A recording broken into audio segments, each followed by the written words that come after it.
Assalamu alaikum wa rahmatullahi wa barakatuh.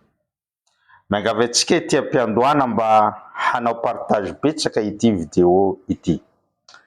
Tantara Abu Huraira radhiyallahu anhu fa i mpaminany sallallahu alayhi wa sallam dia nanentana azy ary nanoro hevitra azy mba hifehy 3 andro isam-bolana satria lehibe ny fahasoavana azo amin'izany.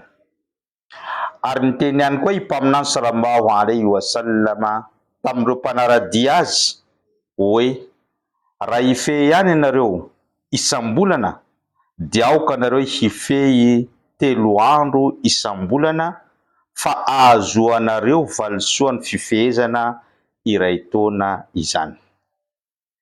Ny 3 andro isam-bolana dia ny andro fahatelo ambin'ny folo ny volana islamika, fahaefatra ambin'ny folo ny volana islamika ary fahadimy ambin'ny folo ny volana islamika.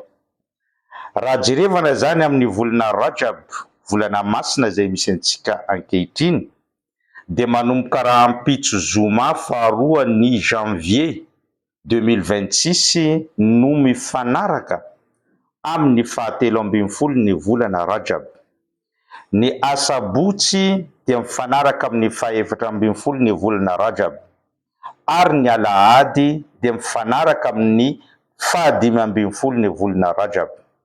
Raha vitanao manohy azy hatramin'ny alatsinainy, satria ny alatsinainy dia andro izay iakaran'ireo asa soa makany amin'ny Allah, dia tsara ny manao an'izany satria valisoa tsy tambo isaina no azontsika eo anatrehan'ny Tompo Allah subhanahu wa ta'ala.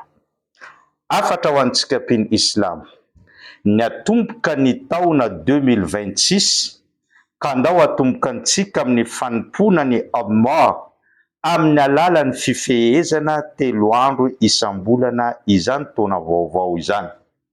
Ary antsika raha teo ao anatin'ny volana masina Rajab, ny asa izay ataontsika dia ho ampitombony Allah 3 avo eny, 10 avo eny sy izay tiany Allah subhanahu wa ta'ala. Ary ny fahotana ataontsika dia tahaka izany ihany koa. Ka ny fifehezana ahatonga antsika mariska hanao ireo asa soa maro samihafa sy hamey ny tenantsika amin'ny fahotana rehetra. Ary tadidio ihany koa ripiny Islam, fa raha zatra anao manomboka an'ity 2026 ty mifehy 3 andro isam-bolana mandra-patampitry nyty taona ty, dia ahazo ny valisoa tahaka ny fety taona anankiray ianao eo anatrehan'ny Tompo Allah subhanahu wa ta'ala.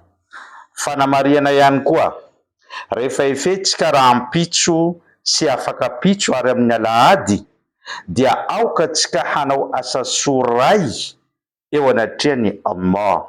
Asa soa izay hitanao fa maivana aminao, eny na dia somary mavesatra aminao fa miezaka anao mba ahazoanao an'izany valisoa lehibe eo anatrehan'ny Allah subhanahu wa ta'ala.